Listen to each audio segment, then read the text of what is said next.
and you book through our Calendly link, I don't think that meeting would go onto your Google Calendar. I think it would go into your, like, you don't know this person. You haven't already accepted it. You have to go in Oh, there you and have to click yes. Yeah, as Yeah, opposed to that before you that has didn't have happened. to. Yeah. So we've noticed that, like, the no-show rates have gone up over the past 2 months. So we implemented a couple things, more reminders. Yeah, I do a ringless voicemail. We do a text that asks them for a deliverable. We're like, hey, like, don't know if we got this in your form or not, but like, could you just resend this? And then we see if they reply. Um, but I don't like to do too many reminders because too many, sometimes they get pissed. Right. It's a Yeah. fine balance. We'll talk about that too. So it's good shit. It's so interesting. Are you rolling yet? Yeah. Okay, cool. Okay. I'll go ahead and start off, do a little intro. What's up, Mentors Collective? Here with Jason Wolo in the Otter Studios. I'm pumped because Jason here runs a very large ads agency. He is an expert in all platforms, digital advertising, paid ads, specifically for lead generation, which is what we do in our company. Generate leads for ourselves to close new PR sales. So first, I want to thank you for coming here, Jason. Thank you. Welcome. Thanks for having me. And some topics that I really want to touch on for the audience during this episode. I'd love to go through, one, all of the different ad platforms and how people can best utilize them for lead generation for their coaching, consulting, agency, anything B2B for lead gen. What are some tricks and hacks that they might be missing? I'd love to talk about analytics, some of the tools that we were just discussing pre-episode that I think people are going to get a lot of value out of. I think that's where a lot of people drop the ball, and if they implement this one tool, that could change everything. And then 3, what we were just talking about, which is how to actually get those leads on your calendar. What is the balance, the recipe for getting them to show up? With that being said, Jason, welcome to the show. Thanks for having me. So might as well hop right in number 1. For anybody out there who is currently trying to run ads and they're kind of stuck on how to use all the platforms and what platform they should be touching first, the biggest thing I always say is to always prove your concept on Facebook and IG first. If your offer can convert on Facebook and IG, then odds are it's not going to convert in other places with predictability. Because I look at advertising as like an omnipresent circle. Yep. So if you're running Facebook and Instagram and you're converting there and you're getting good leads and you're getting, decent show rates, 55, 60%, 65, after that has been solidified, you know what your predictable cost per call or cost per qualified call should be, then you would move to TikTok and then YouTube and Google. The thing that I always did, and I still do, is I spend about 60% of my budget on Facebook and IG because that's all your like front end traffic. Right, cold traffic. They don't know about you. You're showing them who you are. Yeah. And also it's a lot more underpriced. It's more native to the platform. People are so used to seeing Facebook and IG ads as like that top of funnel piece. Bottom of funnel and middle of funnel are the 2 other pieces. So middle of funnel, I'll spend another like 25%-ish of the ad budget, and that's on TikTok and YouTube. So TikTok and YouTube will work together to basically take any retargeting from Facebook and IG and funnel it down, and I'll retarget them there. I'm also retargeting on Facebook and IG too, but those 2 platforms help. Interesting. So you're only retargeting on TikTok and YouTube. You're not running any cold traffic from those platforms. I'll only run a small amount once I've predictably like made the funnel. Yep. Because once this thing's working, then I can say, okay, well, you know what? TikTok and YouTube can now have their own funnel. Right. I love that. So I can run top of funnel. A stepwise approach to how to approach advertising. Because a lot of people want to jump into all of it at once. Yeah. Which I think is going to be a huge mistake. Because each platform's pretty unique too, right? You need to tailor the creative, you need to tailor the targeting, the audience. And for example, we only do retargeting on LinkedIn right now because it's so expensive to acquire new leads. So it's good. Let's put together that roadmap for, say, an agency, a young agency who wants to start running paid ads. Mm-hmm. You start with Facebook and Instagram. Maybe you run a big split test on there and you find something that works. What's the next thing on your roadmap?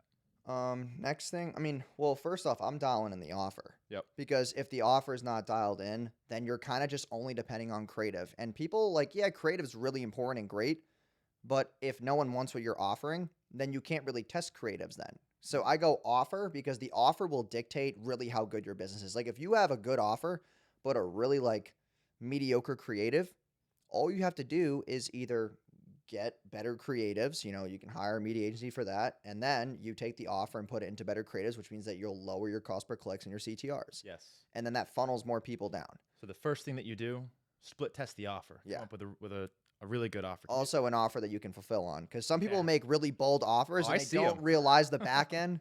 And Yeah. I'm like, dude, there's no way that the person's going to be around in 30 days. Very Right. bold offers I see. Can you give me an example of a quality offer that you've seen work on Facebook? Like, what should people be thinking about as an example? So like one that I'm running right now is crushing any, like, okay, so it's not because it's just mine, but I've tested so many different offers. Yeah.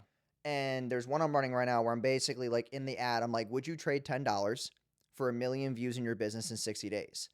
And I'm giving them 60 scripts of organic videos that they can basically use as hooks to get more organic views. Regardless what niche you are in, a coach, consultant, or service provider, if they grab those scripts and post for 60 days and they don't get 1 million views in 60 days, I'm like, okay, I'll give you $100 back for wasting your time and the $10 back. Yeah.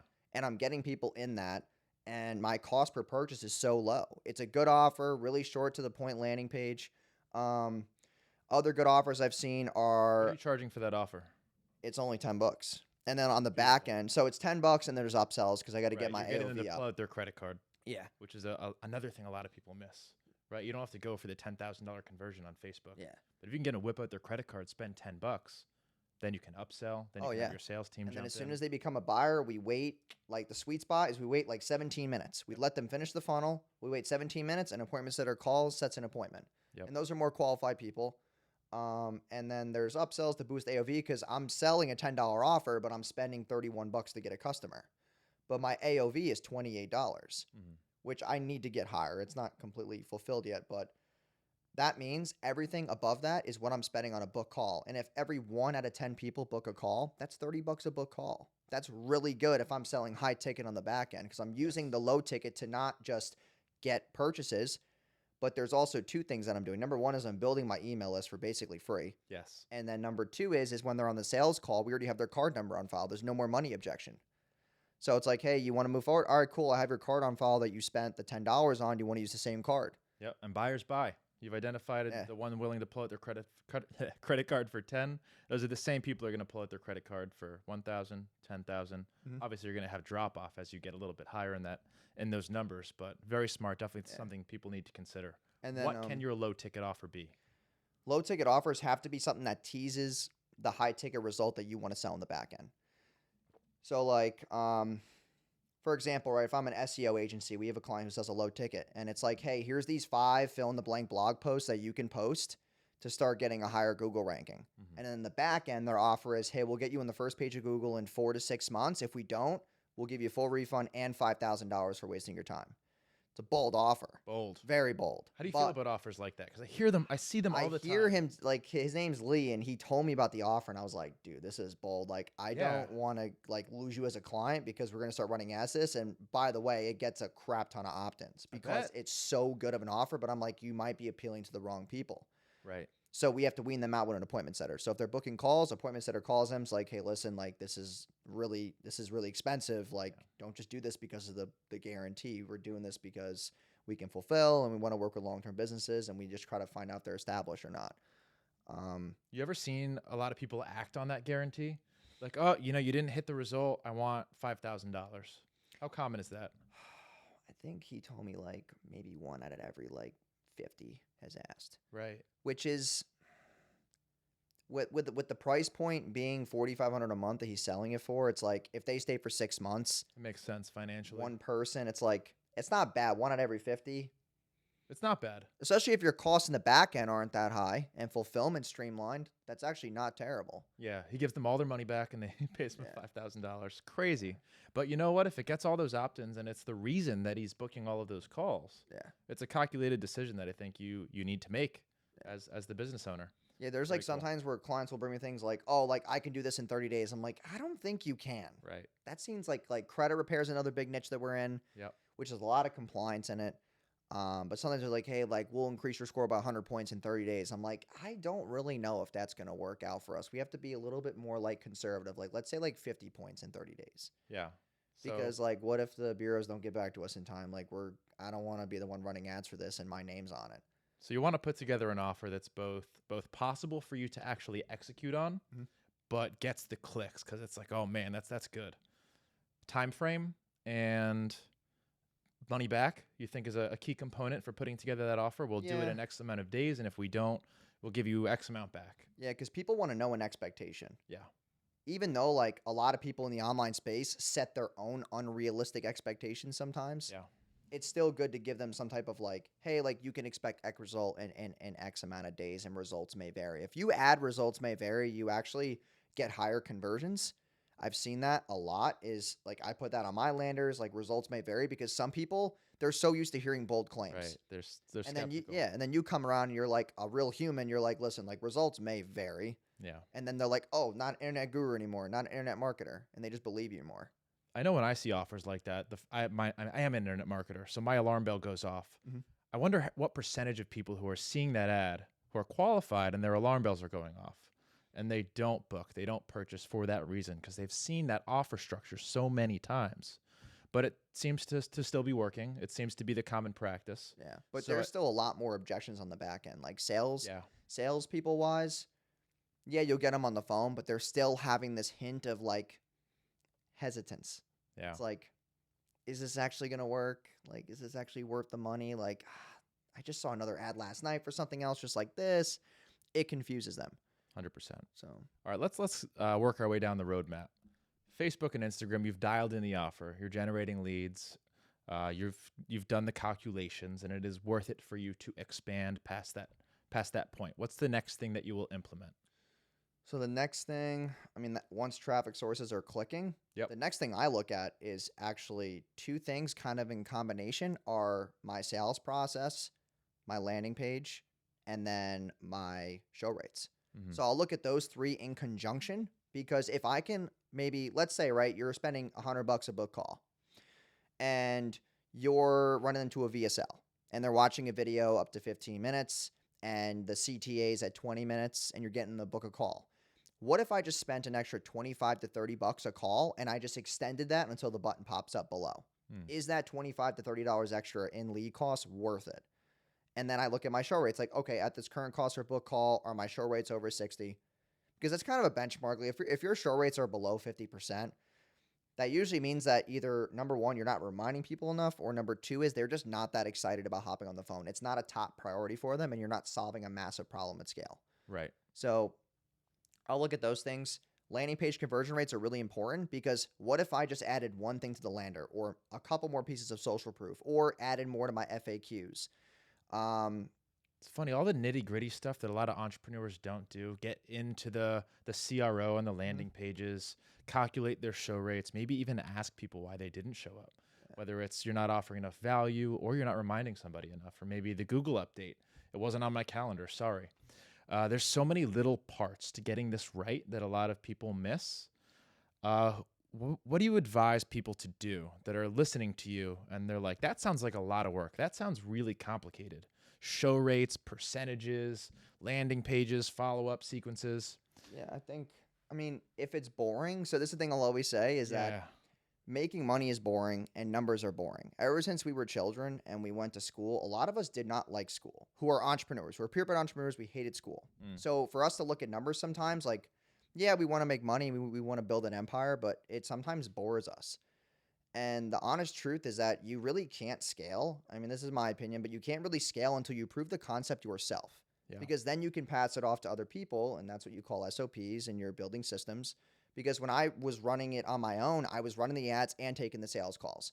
So when I wanted to scale, and if you want to go past 6 figures a month, you have to have other people on your team. You can't do that on your own. Maybe you could if you're selling like really high ticket, a solopreneur coach. But one thing I found really hard as an entrepreneur to delegate or to hire for is a lot of that nitty gritty. You're going to come in and figure out the analytics on all of our ads, what's working, what's not. You're going to come in and you're going to split test all our landing pages.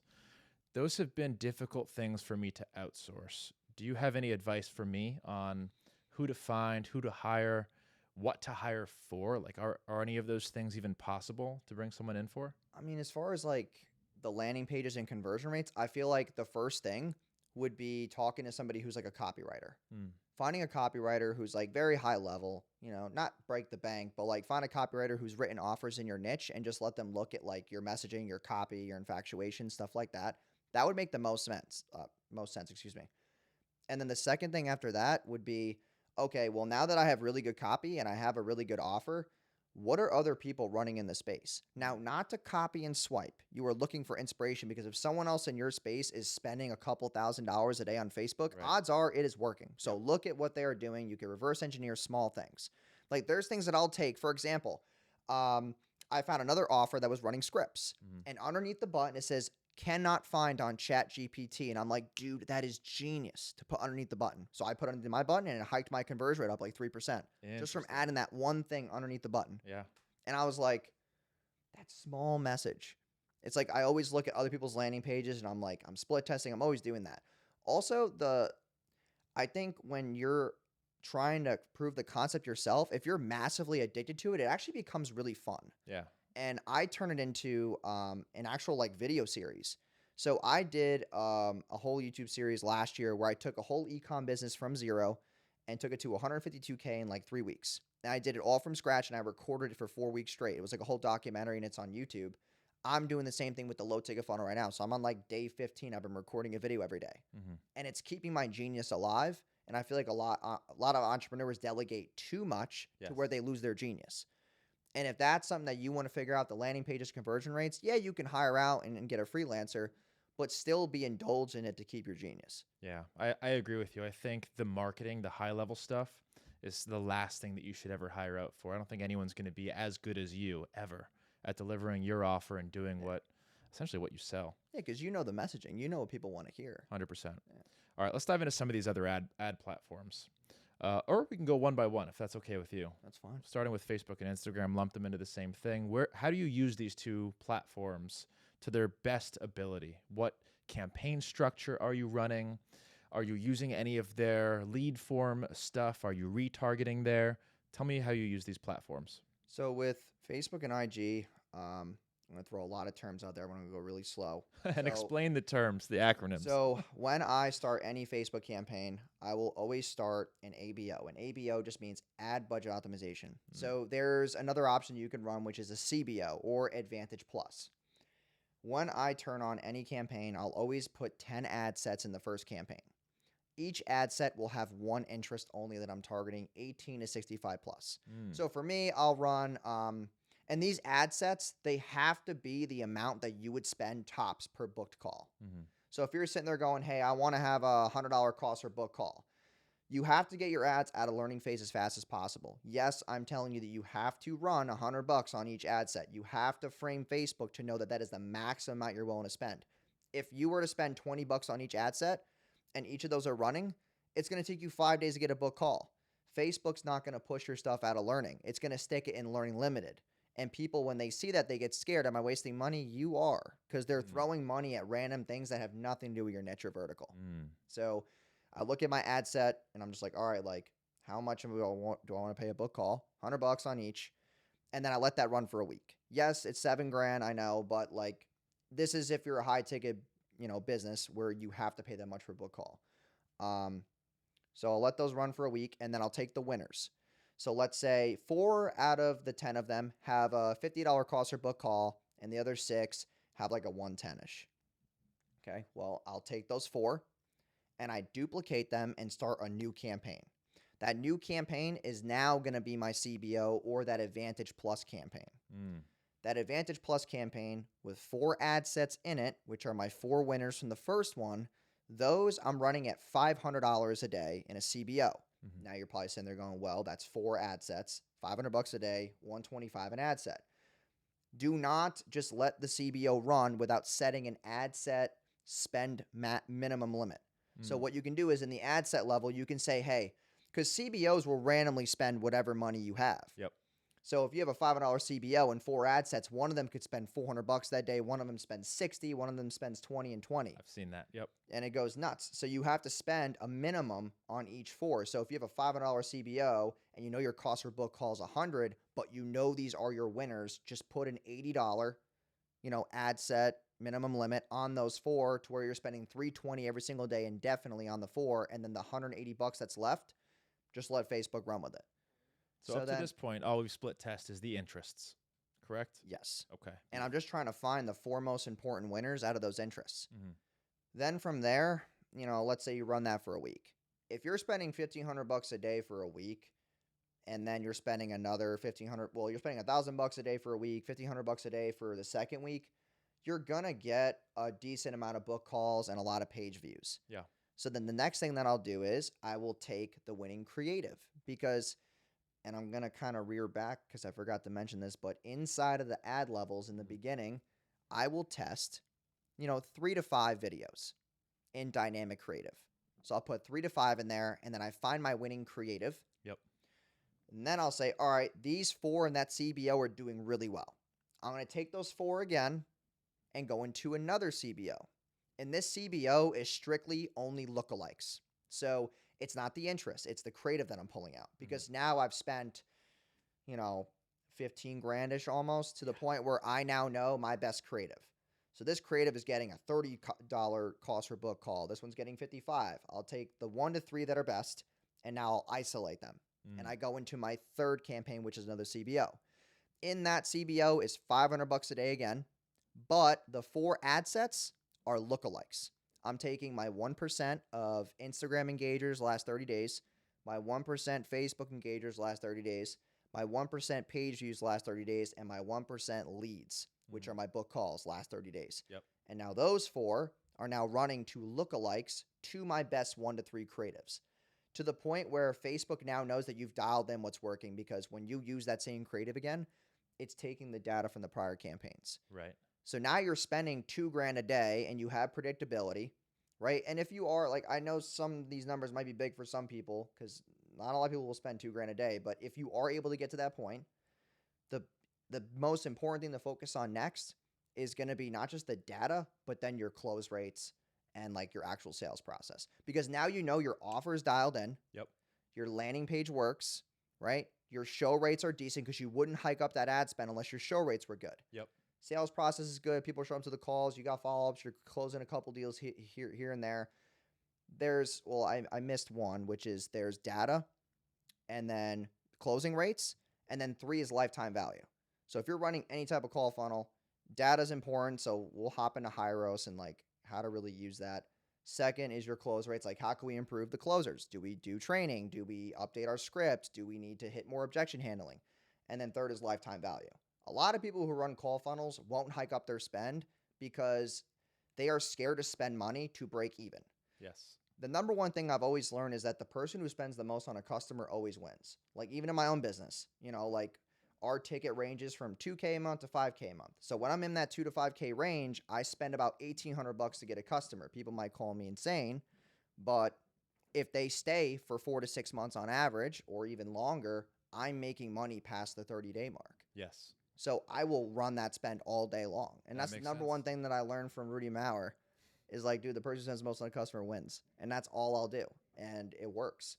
Because if your systems and your backend is good and your customer journey is good, and that would be the next piece, which is like, okay, now you're actually Now we converting have to retain people. these people. We have to retain them, know what to sell, and how to increase how much they're worth, and how to get referrals out of them. Because the easiest people to sell are people who are happy. So it's like, you don't have to go spend more money on ads for a new customer. True. Very good points all around. Now, for people who are intimidated by that first approach where you create 10 different ad sets at $100 per day, would it be reasonable for them to chop that number in half to save a few bucks? Yeah. So you could spend like, if you're running a high ticket business with a product over 5K,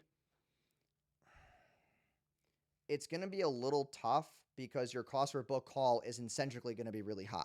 Yeah. So the best way to get past that is if you stack your interests. So let's say if you had those 10 ad sets, but instead you just had 3 of them.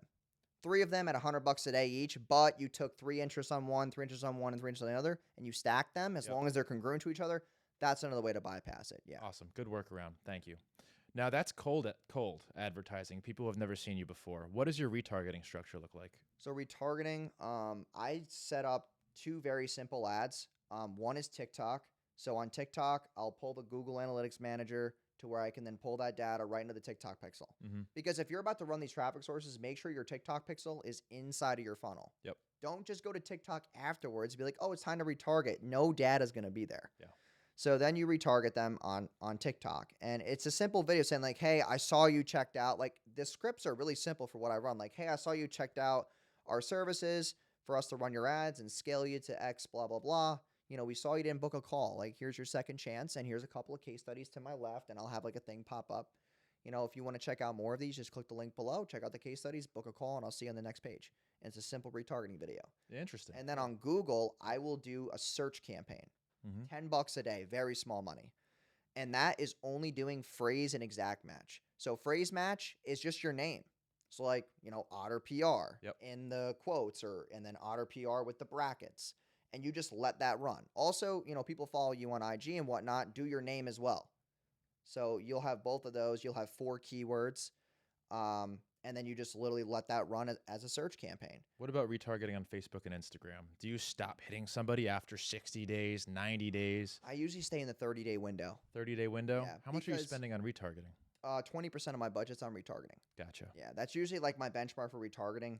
The other thing is that when you are retargeting and you're in the agency space or anything that's like in the digital marketing world, if you go past 60 days, odds are they found another option already. That's a good point. So 30 days is like this window where you know that you still have a touch point, because a lot of people, unfortunately, in the internet marketing space and just like the entrepreneurship world, some people just take really long to make choices and they don't actually value time over money. Right. So it's like they won't just spend the money to solve the problem. They'll wait all this time and then 3-4 weeks go by and then they see your ad again. So I always stay 30 days because you want to have enough of a sample size. If you go 14 days,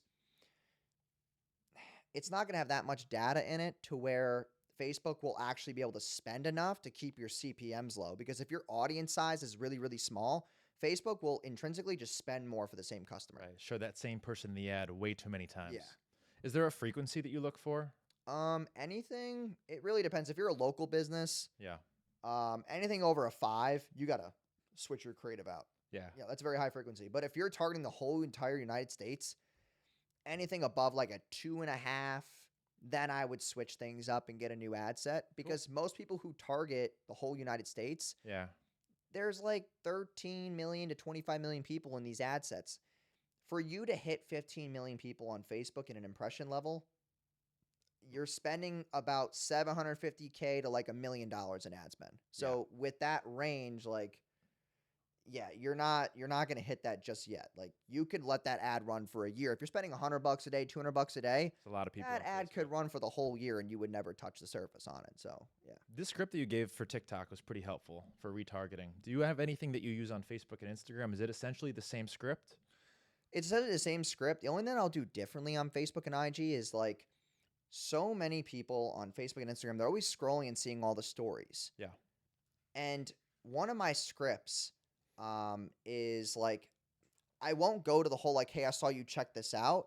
I'll just go right to the point with people. That's the thing I've seen that did really well was I'm like, hey, like, if you want me to run your ads, here's results. Scroll, scroll, scroll, scroll, scroll. Like, just get right to the point. Because if I go too far into the whole like, yay, hey, I saw you watch my ad and like, here's why you take too long. Right. But for some reason it works well on TikTok because it's just like on its own and people are taken back by it because it looks like it's organic. Right.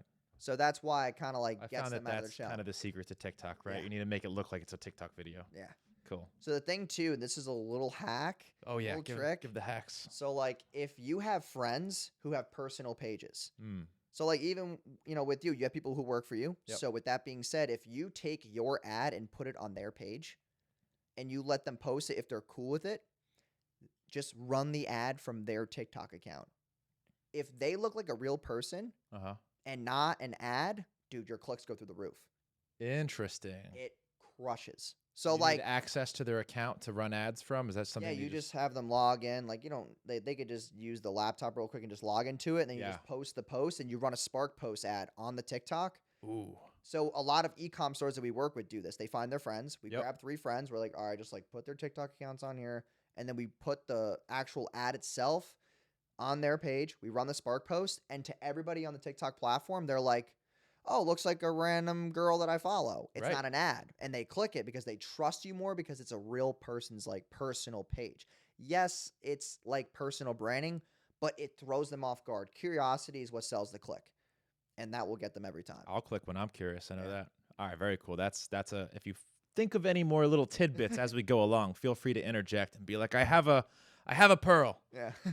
Cool. What about some of these other platforms? Are you using Google Display Ads for anything? Are you using Google Search Ad for any cold? Talk to me about some of these other platforms that might be So relevant. I haven't really dove into Google search for service-based business because the Mhm. cost per click is so competitively high. Yeah, we pay a lot on Google. I would take a guess it's probably over $8 a click if I had to take a wild guess. Yeah. Yeah.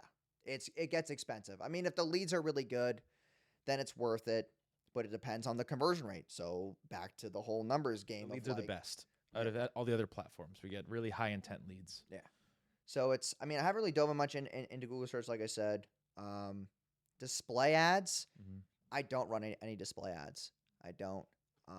But search, yeah, I mean, like we run a lot of search for like solar and roofing and all those type of Yep. service-based businesses for sure. A lot of call ads. If they have like call rail and a whole call center ready, we'll run those. Um, but I think that the premise of Google for me and most of our accounts is like it's just straight to retargeting, Yeah. and then the name, and that's really where we get most of the attention. Another a little gem is YouTube. Tell So me about YouTube. We don't do anything on YouTube, so give it to me. what one of my clients, her name is Jen, and she runs a mortgage. Like she's a mortgage lender. She's really good at what she does. Like she has so many. She literally has zero like 1-star reviews, and she's been in business for like 20 years. It's nuts. So what we do is we post a lot of organic content on YouTube for her, like 3 to 4 videos a week.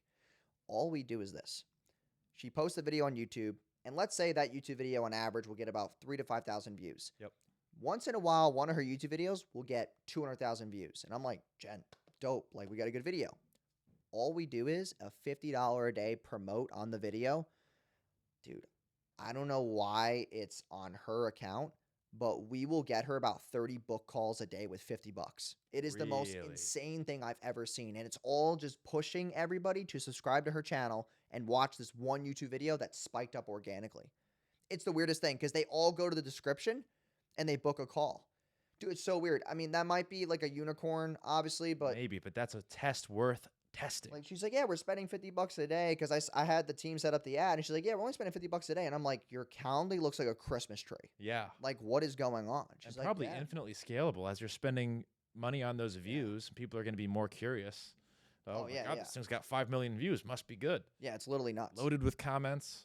So the social proof sells it, and at the Yes. same time, we're not just getting bookings, but she's getting a ton of subscribers every day. So now those people are now lifetime value driven to watch more videos. I'm going to try that method for Dude, it sure. That's works. awesome. Thank you. Yeah, it's good. Let's dive into analytics a little bit. As part of getting this right, scaling up, we talked about a massive ad spend across Facebook and Instagram. You cannot do that if you don't have your numbers under control. Yeah. We've implemented all kinds of craziness to try and get our numbers in control. I know you use some tools. How do you approach, or how would you coach someone on approaching the analytics for ads from day one? What should that setup look like for knowing someone clicked on the ad, filled out a lead form, booked a call? What is that worth to us? So, biggest things I look at in the beginning are my creatives at least under $4 a click? Okay. It's like one of my benchmarks. So click getting price. below, yep. So cost per click below $4 on Facebook and IG if it's high ticket. Okay, if you're like an e-com store selling some like $30 product, stay below $1.50. If you can't get below $1.50, your creatives are just not good, and you have to realize that. So go to like UGC and etc. Mm. Once I have a good cost per click, then I look at my CTR. Your CTR should be over 1%. If your CTR is not over 1%, it means that your ad's not resonating with your ideal audience, which means that you're not getting your ideal customers. So that's the next analytic. Next thing I'll look at is cost per call. And I simply will break it down this way. It's like, let's say you get 10 book calls and you're selling a $2,000 service. And you're, let's say it's $150 a book call, you get 10 calls. That's $1,500 in ad spend, right? And you're selling a $2,000. If you close one lead, you are profitable even while paying the sales commission. Because most people will pay 10 to 20% commission. Some people pay 5%. It really depends. Some people have 5% in KPI bonuses. It really just depends on what company you're in. But that's what I'll look at first. Can I at least make a little bit of money on the front end? And if you can, then it's something that I would keep running. Because even if you're near break even on that first purchase, like to me, that's good, right? And, everybody's different. People need more money up front, cash flow. I get it. Not everybody can spend a ton of money on ads. And that's an easy number to get. All you Yeah, need your lifetime value. So what is a client worth to you? yeah. And if it's one $2,000 product, cool. But maybe they're worth you for 5 months on average. So you need to know that number. And then two, do you calculate it based on calls showed up or So that's where when you're spending that $1,500 on the right, how many ads, qualified calls that let's actually just showed say, up? yeah, let's say 60% show. So, that's 10 calls, six show. Odds are, I mean, most people are tire kickers, unfortunately, but like probably three of those or two of those will be qualified. Yeah. So if three of them are qualified, you have to close one out of every three. Yeah. Now you know. So if you spent $1,000 and you've got Yeah. 3 qualified calls, Yep. that you're spending about $330 to book a qualified call. Yeah, so you have to get one close out of those three. That means that your close rate for your sales team has to be 33%. Now, this could be across the board. I mean, sometimes that's hard for people to do. 33% on a shown call, Can be high depending that on could your be offer. high, yeah. Yep. So that means two things. What are the levers that we need to pull? One is maybe my cost per book call is too high. Mm-hmm. So what does that come down to? Okay, maybe split testing a funnel page, or maybe deleting one question from my counter that I really don't need. Right. Or third could be, okay, if I drop my cost per call a little bit, what if out of those 6, 4 are now qualified? What do I need to implement? Get an appointment setter, pre-call those leads in the morning and pre-vet them. Ask 3 qualifying questions. Make sure that that meeting is even worth it. If it's not, then cancel it. Let somebody else from the ads come in and book. Yep. So that's where you get to kind of like optimize your time around what's going on in the sales process. The other thing is that if your cost per call is too high, then take 20% of your budget and run some more retargeting and just help out the attribution of the ads. Decrease your cost per book call a little bit. Give yourself some wiggle room. Another thing is a lot of people, when they run ads, they only focus on the ads. And this is one of my biggest selling points, or even my sales team, is like, it's not always about your ad, actually. Yeah. People, regardless of how many followers you have or how many people you think are watching you, people are always watching you. Unfortunately, people sometimes have like nothing else to do with their lives, so they're always watching. Organic will fuel your paid more than you think. If I go on my story right now and I'm like, hey, I'm looking for 6 people who want me to run their ads personally, email me here and I'll shoot you a booking link to book a call. While your ads are running, they can click your profile link and see your page, and maybe they see that story post and they wind up emailing you instead. You can have double the amount of traffic. Well, not double, but you're killing 2 birds with one stone, because if you have that one organic post and someone sees your ad and they're scrolling through your Instagram going like, oh, is this person legit? Touch their story icon. They're watching the story. They wind up emailing you. That's still a customer that didn't book a call from ads, but on attribution, they went to your organic and they saw you, and then they decided to buy. So let's talk about attribution, because we got hung up on this for a while. We eventually found a solution, but we had lead sources coming in from a million different directions: paid ads, organic to our website, our social media accounts, organic. And some of these are qualified, some of them are not. So we had a hard time getting attribution for, all right, we get 10 of them from Facebook. Cool, we know that. It's in a spreadsheet. We had an automation from Zapier. Like, boom, those are our Facebook leads. How do we find out which ones are qualified from Facebook to make those calculations? Is there a tool or strategy that you use to attribute data? Yeah, so I mean, the biggest thing that we switched to is Hyros, and it allows us to see that. Yeah. Facebook right now will report about 40 to 45% of your conversions because people will opt out of tracking. So Yeah. basically, 60% of your ad spend is like kind of a waste. And it's not to like scare anybody, but it's not always going to be that percentage, but it just doesn't accurately report to those ad sets. Yes. And even if you have Conversions API, yes, it's good. It's going to be around a 60% attribution, but it's like when you're spending more money as you scale, even if you're spending small amounts, if you're spending $300 a day, let's say, or $100 a day even, 30 to 40% of that ad spend's not even getting reported. Yep. That's $40 a day. That's $1,200 a month you're throwing down the drain, even for smaller businesses. If you're spending $1,000 a day, $300 a day going down the drain, that's $9K a month. That's a good team member salary right there that you can add to your team to help in the back end. Like, I look at the small things. Yeah. It's like you need to save every penny, not because you're being frugal, but because if you know the right numbers, then you can predictably spend money on what you know works. Right. So when we use Hyros, we're able to see everything. We can see how many times this person clicked on X. So like, if you look at my Instagram bio, there's the link to my landing page, but I have a tracker on the end. It says like SL ? And then the rest of it, which Yep. goes to Hyros. if someone buys from us right now on the sales call, I can see how many ads they've clicked. I can see if their last click was my Instagram bio. I can see what videos they've watched on my feed. I can see That's every single crazy. touch point. Yeah. I I didn't know can it was see that advanced.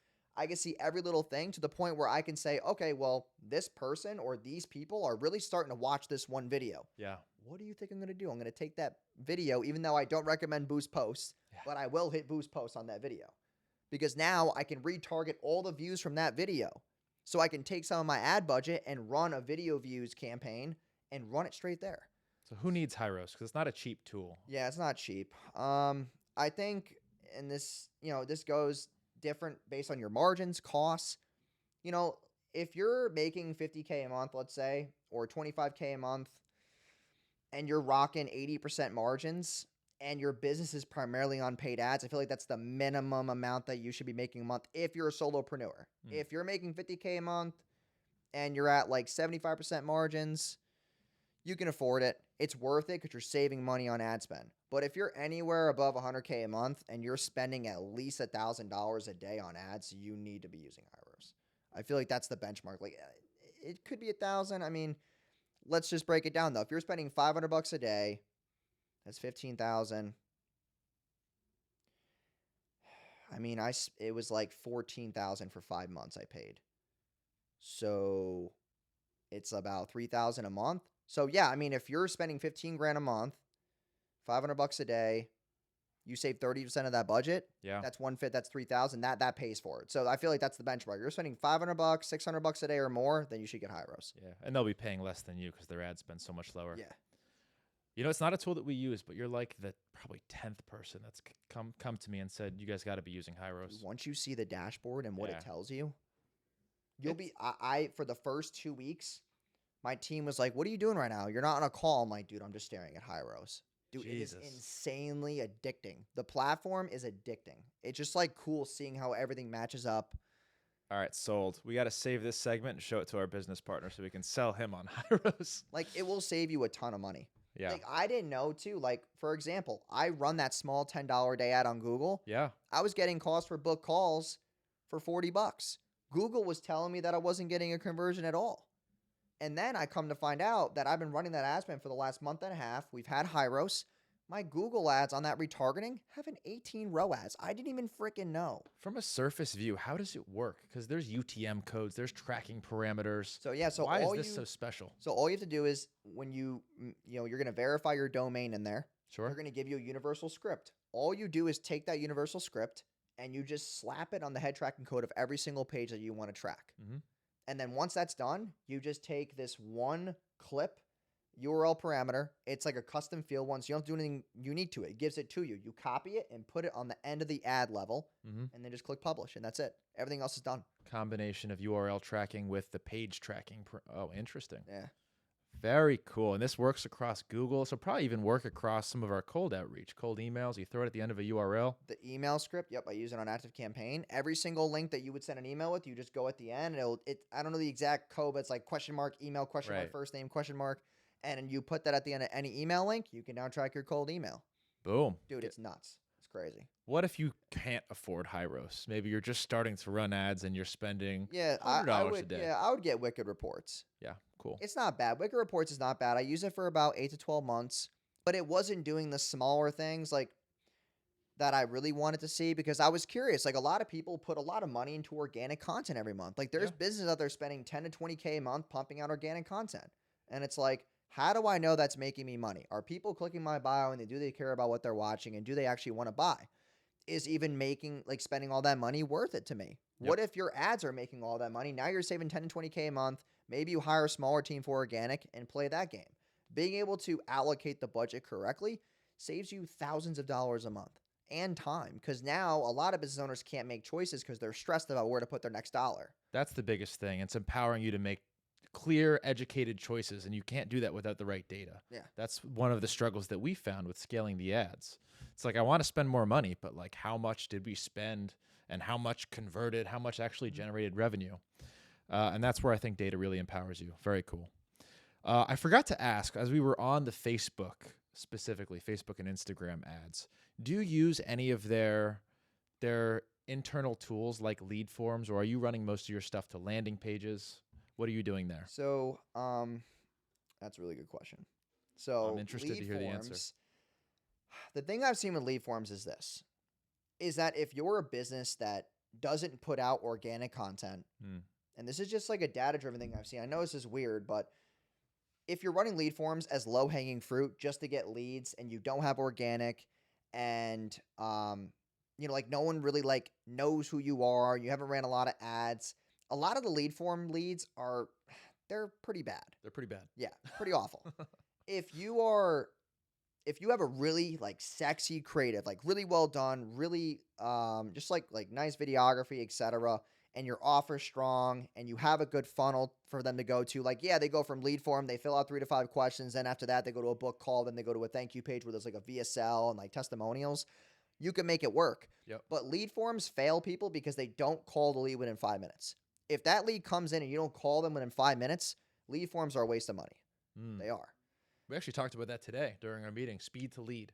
Oh, it's literally 5 minutes. After like 10 minutes the most, they're off to something They else. forgot they filled out that lead form. Shiny object syndrome kills people. Like Yeah. they'll opt into your thing and then they're going on Google, they're going on YouTube. Someone else has faster response to lead time. They're taking your customer. Right. They need to remember the ad, why they filled out that form, or else I know I'm gone. Yeah. Also, it's massive amounts of social proof. If you call the lead in 5 minutes, they're like, damn, they really care about their customers. Yeah, they're on top of their shit. So it's literally you're selling credibility and Do you use social them? proof without it. Do you use lead forms in your ads, or are you running most of this stuff to a landing Yeah, page? my stuff just goes to a landing page. What are you using for landing pages? I use ClickFunnels. Yeah. ClickFunnels to landing page. What are you using for your CRM?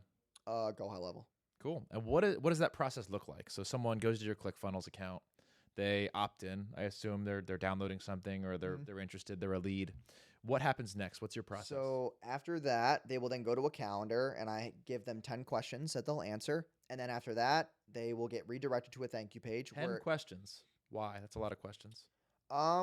Because it's the ad space, I've just seen a lot of flaky people in the ad space. Yep. They're curious. They're like, oh, there's a gift and a curse about what I do. Yeah. The gift is that the margins are good and I have a good name in the space and that's cool. But the curse is that the people who want ads to be ran for them are probably one of the worst avatars ever. They are people who want to get rich quick. They think that this is the only thing that's going to save their business, and they don't understand how to actually run a full ecosystem in an operation. So that's where I have to take those 10 questions and wean them out. Like, what's your monthly revenue? How much you're currently spending? What's your website URL? Are you the decision maker? Are you sure that this is the time and date that you're actually going to show up for? Do you have business partners? What's the other one? Jeez. Oh, yeah. What platforms are you running? And then, are your ad accounts active? Because a lot of people will book calls. Yep. And their ad accounts are banned. And I'm like, dude, we cannot help you. And also, I can't teach common sense. So people will book a call, their ad account's banned. I'm like, did you really think that we're just going to like unban your ad account right now?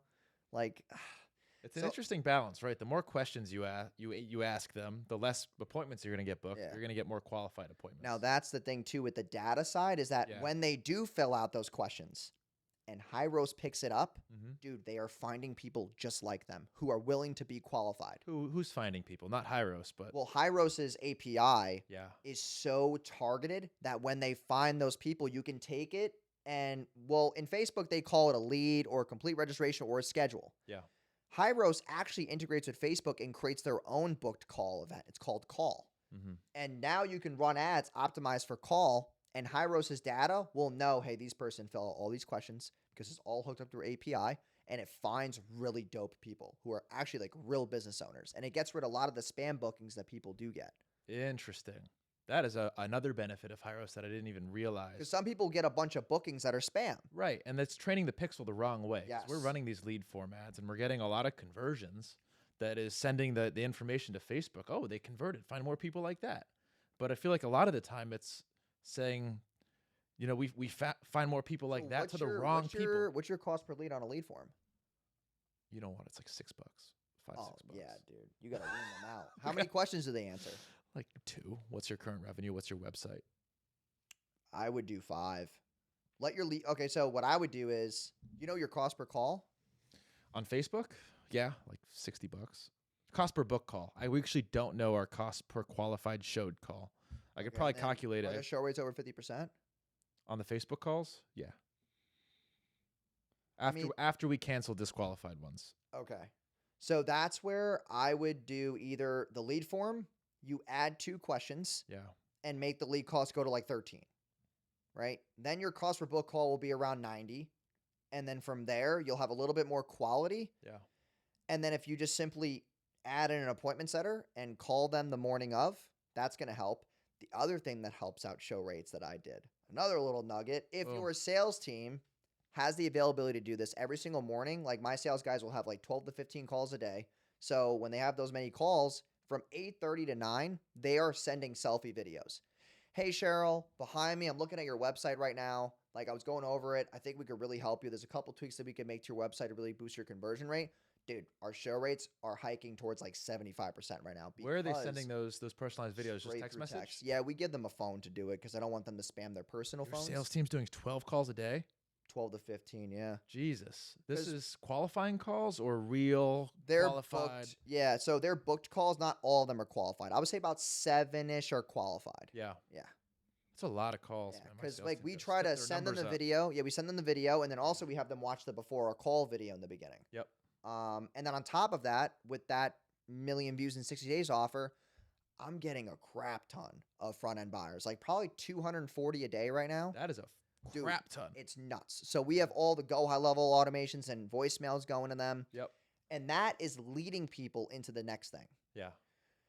So like, I mean, for your business, I would do a small low ticket to back end high. Mm. Like, hey, I can get you in this one. I mean, I don't know if you can do this. I'm not, if you can get them this one publication for 97 or 197 and then they get on a book call, dude, your conversion rate will be higher because they already bought this one thing. And I know that you sell higher quality PR. Right. We've thought about yeah. ways to do that to not So get it's people like- that just want like a paid puff piece. Yeah. So it's like tough. I'm like trying to think of like a good way for that to work. But having low ticket as well, the thing that I'm seeing with Hyros is that people are buying the low ticket. Within that low ticket, there's a Google Doc they get. There's links periodically. Book a call, book a call, book a call. Yep. Dude, it's crushing. Like the amount of people who are going to the low ticket, they find a link, then they go book a call. The conversion rates on their book calls right now are like 90%. So if they book a call from the low ticket, from certain spots in the Google Doc, their conversion rate on the call, their show rate's 100%. I haven't had one person not show for a call off the low ticket yet, and it's been 2 weeks. Jesus. So one of the hacks there is the low ticket. Dude, Figuring it's out that nuts. low ticket. Yeah. And don't let it be something that's like cheap. The reason Right. why I did the $10 that way was because I'm like, you know what? Business owners think that they need to be famous to run ads. They think that in order for them to run predictable, profitable ads, they have to have an audience, they have to have followers. So go get organic views. Here's some scripts. We'll lead you in the funnel. We'll educate you. We'll nurture you. I don't pay much for you to be a customer. You join my email list, you're going to buy something in 90 days. Yep. That's the play. Man, it's super smart. Thank you for sharing all that with us. Of course. I'd love to dive in. I want to get as many of these pearls out of your brain as possible. So I want to figure out the best way to do it. With Facebook, you're running mostly to a landing page. Mm-hmm. Is there any structure of your ad that you're setting up or any tools that you're using maybe for AI, ad generation, or optimization? Any software or tools that you're using to help you analyze your ads and optimize them? I mean, not really an AI tool. Mm. I don't like to reinvent the wheel. Yeah. So if I find a script that works really well, Mhm. realistically, the only thing I'm doing are 2 things. One is I have the same script every time, and then I will change the background or the angle or the pattern interrupt. Those are things that I focus on to increase CTR. Yep. And then as far as like new scripts, the only new scripts that I'll write are the ones that are for retargeting. Yeah. Because that's where I really get my low-hanging fruit out of my ad spend. But all the cold traffic, it's the same script. Like people have seen it before, like, are you currently running ads? Blah, blah, blah. I do the same script every single time. And then I'll change certain things. Like some of them, I'll jump off my car or I will like slap the table, then come up, like little things like that that will increase CTR Yep. and give people a different experience. Facebook will push your stuff more if you're not a one-hit wonder. A lot of people get one creative and one campaign and just run it forever and ever. And you think that that's like the end-all be-all. When you start spending in different areas and you start optimizing with new creatives, you start uploading new things, you look like a more avid advertiser. Facebook will let your spend fly a lot better. Interesting. because they don't want you to look like a bot. When you run Right. one creative only, We had one on TikTok that was working like crazy. It was one of our famous lawyer clients, Law by Mike. And this one creative was crushing. We were getting $20 leads, really good wow. ones. Yeah, on TikTok it was great. And then I think we may have played it out. After like 6 months, it went from like $6 to $20 to like $100. We had to turn them off. But we couldn't find other creative that worked quite as well. So what's your strategy for putting together new creatives quickly? Sorry. No, you're good. Camera go out? Yeah. How are we doing on time? We are 55 minutes in. Cool. We'll do some wrap-up questions. Good to go? Cool. All right, Jason, wrapping up here, for those listening who want to learn more about ads, what questions should I be asking you to get the most out of the conversation in terms of running paid ads? I mean, the first question is how good is my offer, and is it fulfillable and scalable? Because a lot of people will run traffic to something and they don't actually expect X or Y to happen, and then they Yes. can't fulfill, and then they got to turn their ads off. They're dealing with chargebacks, angry customers. That's the first thing. Second thing is like, who is actually my ideal avatar? Some things that have actually, and I'm bringing this up as a side note, it's a little gem too, Yeah. is that when you have a certain ideal avatar, Mm-hmm. when you're putting testimonials on your landing page, make sure that your testimonials actually hit every single demo. So when I put testimonials on my landing page, I will put like, an older woman, older guy, middle-aged dude, middle-aged woman, different ethnicities. I will mix it because I need people to know that they could be like that person. Yes. So a lot of people put testimonials on their landing page and they're all just like, older women or older men, whatever they think their ideal avatar is. But what about people who could be low-hanging fruit for you to convert? So that's a huge thing too. Other question to ask is if your competitors are like going to outbeat you. Because if your offer, yeah, it could be good, but if your competitor has something better, that means that their fulfillment's better, which means that you should probably focus on ops and systems more. Good point. So bringing more results to keep the client around longer, etc. And then the next question would probably be like, what should my creative look like? Right. And I feel like those are the only bits and pieces because, yeah, I could sit there and go, yeah, you know what? Also ask about like what your lead qualification should be. But you're the business owner. You should know what qualifies a lead or not. Yes. It's not rocket science, but like what questions to ask them. And then also like, what do I do to increase show rates? That's a very important question because regardless of what your lead gen funnel looks like, what your ticket is, if your show rates and your callback rates are terrible, you don't have a business anyway. Turn your ads off and fix that. Right. So many different layers. And if only one little thing goes wrong, the whole thing breaks. Yeah. Like you could be generating all leads in the world. If they're not showing up, dead. Yeah. If you're not closing, dead. If you're not generating click-throughs and decent cost per click, it's dead. Yeah. So it is a painful process and a lot of things that you need to figure out and test and work on for this whole thing to work. But it's really helpful to hear it from you, and you can actually follow that roadmap and go step by step. Yeah. Where are some places people can learn to get better at ads? Where did you learn? A lot of the things that I learned were from like free YouTube videos. I know that's, an interesting topic for some people. Like, oh, like it's free, so it's not valuable. Yeah. The problem with that is that, yeah, it's not as valuable because it's free, but like there's this thing that I always learned from Charlie Munger, which is like assiduity. If you don't have the ability to like sit your ass in a chair and actually do something, like it's free, right? So you're not paying for it. Yes. But if you can just simply do the task, you will learn more from that than just like imagining the actual solution. I learned ads by just doing what was in a free video and testing and looking at numbers. Yeah. A lot of people look at a free thing, look at it for a couple minutes, then they make an emotional choice. It's all in numbers. And running an agency when I first started out, I'm using other people's money to learn. So that's kind of my advantage that I had. I mean, not everybody has that luxury. I get that. But if you're, if you can invest a couple $100, like there's courses out there. I mean, I'm not like an avid course seller. I don't sell a course, but if you want to learn other things, there's little its and pieces that you can take for everybody. Yes. When people buy a course, they throw this whole thing out there like, oh, it's a scam. I'm like, actually, no, it's not. Like there's one thing in there that is worth $300. You just didn't want to pay for it because you have a money block. I think that there's little things you can always take from everybody, and then you can eventually build your mound of knowledge. I feel like it's really 100%. important. That's how I learned ads. YouTube, free Yep. YouTube videos. And then I found one creator who was really good. I can't remember his name, but he offered a course on Facebook ads. Bought his course because I resonated with him as a creator. Went through that course, loved it, and I learned most of what I learned from Facebook ads from one dude. Most of it from the free videos, but the course had some really good gems too. So definitely recommend that to people.